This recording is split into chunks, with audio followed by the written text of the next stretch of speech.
So 24th question వచ్చేసి cross elasticity of demand for substitutable goods is.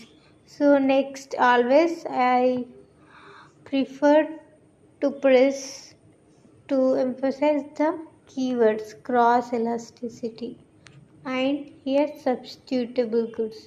అంటే మనకి substitutable goods అంటే తెలియాలి, అలాగే క్రాస్ ఎలాస్టిసిటీ అంటే తెలియాలి. సబ్స్టిట్యూటబుల్ అంటే నార్మల్గా కొంచెం మనకి ఇంగ్లీష్ వచ్చి ఉంటే, కొంచెం నాలెడ్జ్ ఉంటే ఏంటిది, we can substitute X good for Y. Okay, X లేనప్పుడు ఏంటిది, మనం వైని సబ్స్టిట్యూట్ చేయొచ్చు, like tea, coffee, right. So పర్టికులర్గా ఇదే కావాలని కాదు, so it is different concept. So normal ఒక విష్ ఇది ఫుల్ఫిల్ చేయడానికి రెండింటికి ఈక్వల్ కెపాసిటీ ఉంది కదా. అన్లైక్ లాక్ అండ్ కీ ఏంటిది, ఒకటి లేకపోతే ఒకదాన్ని మనం డోర్కి లాక్ వేయచ్చా, కాదు కదా. But tea and coffee is we can substitute, right.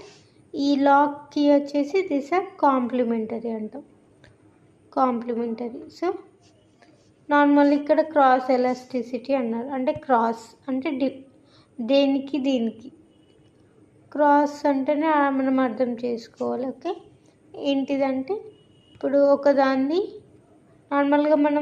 నార్మల్గా ప్రైస్ ఎలాస్టిసిటీ అంటే ఏం చేస్తాం, ఒకదాని ఎక్స్ గుడ్ యొక్క ప్రైస్, ఎక్స్ గుడ్ యొక్క డిమాండ్, క్వాంటిటీ డిమాండెడ్ చూస్తాం.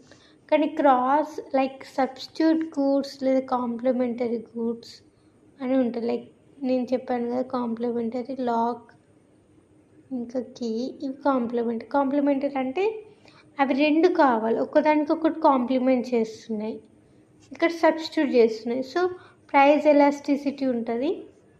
ప్రైస్ ఎలాస్టిసిటీ అంటే ఎక్స్ గుడ్ యొక్క, లైక్ ఇక్కడ మనం యాపిల్ తీసుకుంటే యాపిల్ యొక్క ప్రైస్లో చేంజ్ రావడం వల్ల సేమ్ అదే యాపిల్ యొక్క క్వాంటిటీలో ఎలాంటి చేంజ్ వచ్చింది. ఇది యాపిల్ అనేది ఇక్కడ one good, single good, right.